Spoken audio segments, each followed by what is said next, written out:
McGee TV.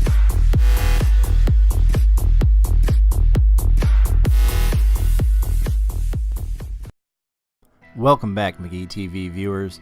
In my last video I talked about the controls for Way of the Hatto mode.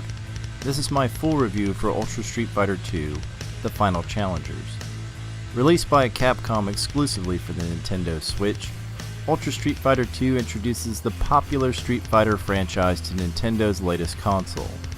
Reviews for the game are divided between praise for Capcom providing fans with the opportunity to enjoy a competitive online fighting game on the Switch, and complaints about the game's content and price tag. After playing the game's various modes, I thought I would add my 2 cents about Ultra Street Fighter 2, The Final Challengers. First things first, Ultra Street Fighter 2 is in many regards a port of Super Street Fighter 2 Turbo HD Remix. The updated visual style present from earlier versions remains unchanged for the Nintendo Switch. I played a demo for that game on the PlayStation 3 and found it to be unremarkable, due to issues such as input lag and a less than impressive art style. Mechanical changes to the game engine make Ultra Street Fighter 2 much more enjoyable in my opinion. The game runs about 35% faster than Super Street Fighter 2 Turbo.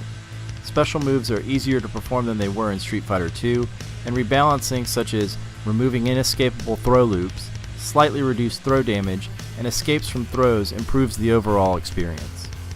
Ultra Street Fighter 2 adds 2 characters to the roster, with Evil Ryu and Violent Ken. Both characters are more than just palette swaps of existing characters. With new animations and special moves, these characters add variety to the game's roster.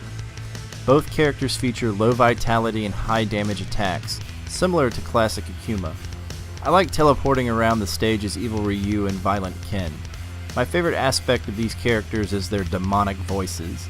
I had a lot of fun playing as both characters, but I very narrowly prefer Violent Ken. You win!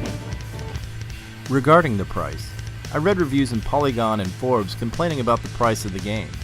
A variety of critics complained about paying full price for a port of a game. I read online that a few people incorrectly priced the game at $60. This annoyed me greatly as the game retails for about $40 and never carried a $60 price tag. While the main part of the game is a port of HD Remix, the game provides significant changes to the mechanics and a variety of features that justify the price of a physical release. As a collector, I enjoy having the physical media and I'm willing to pay extra. While the visual style developed by Udon for HD Remix remains unchanged, key new features breathe life into the game.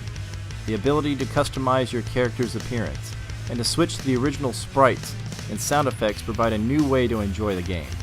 In particular, I like that you could take custom characters and play with both updated and original graphics. I took Cammy and gave her a goth look, with black clothes, pale skin, and bright green hair. Goth Cammy is undefeatable. It took me less than 30 minutes to complete arcade mode with a single character on the normal difficulty level, but I've played and completed many of the Street Fighter games. I have not tried out the buddy mode because I do not have anybody local to play the game with me, but I am aware that it allows 2 players to share a life bar while battling a single computer-controlled opponent with boosted stats.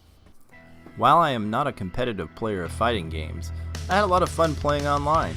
I even won a few matches. Unfortunately, I noticed some lag when playing online. For most of the matches that I played, there was no or little lag at all. I do not think that this is a game-breaking problem, but I would feel wrong not to mention that I experienced lag more than once. I believe this may be due to variations in the strength of online players' internet connections.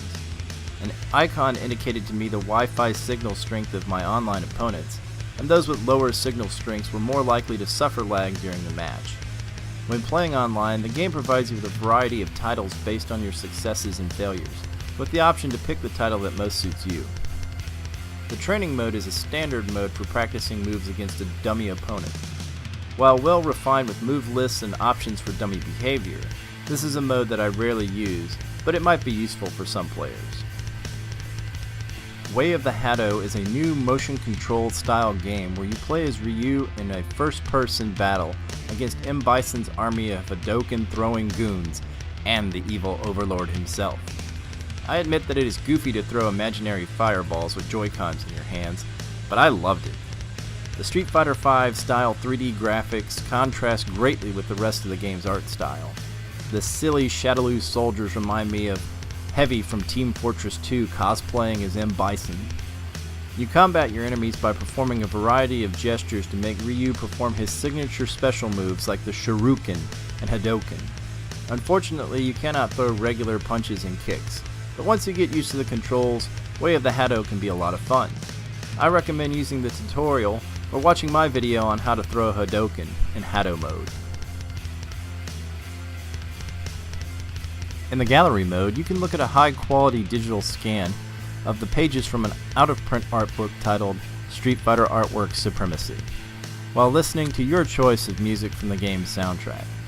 The artwork is beautiful, the tunes are great, and I like how you can zoom in and out of the pictures. Be aware that you cannot take screenshots in this mode for obvious reasons. In the options menu, you can switch to classic graphics and change the theme of the game's main menu. While the game does not feature a physical manual, I miss those things, you view a digital manual of the game. So, overall, I find that Ultra Street Fighter 2 The Final Challengers is worth the $40 price tag. The additional characters, Way of the Hado mode, character customization, the option to switch to the original graphics, the art gallery, and tweaks to the game's mechanics represent significant changes to HD Remix. Occasional online lag, the lackluster Udon art style that mimics the original animations with only a new coat of paint and no additional frames of animations, and the minor learning curve for Way of the Hado represent the key flaws in the game. While I enjoy playing digital Neo Geo fighting games on my Switch, Capcom has given the Nintendo Switch the first true online fighting game for the system. Being able to play a Capcom fighter on my Nintendo Switch is well worth the price of admission. Thanks for watching. Please let me know if you agree or disagree with my review by commenting below or visiting us at McGeeTV.com or on social media at McGee_TV on Twitter, Instagram, and Facebook. Also, check out Evan and myself on Twitch at McGee_TV and XXScissorpXX Gaming.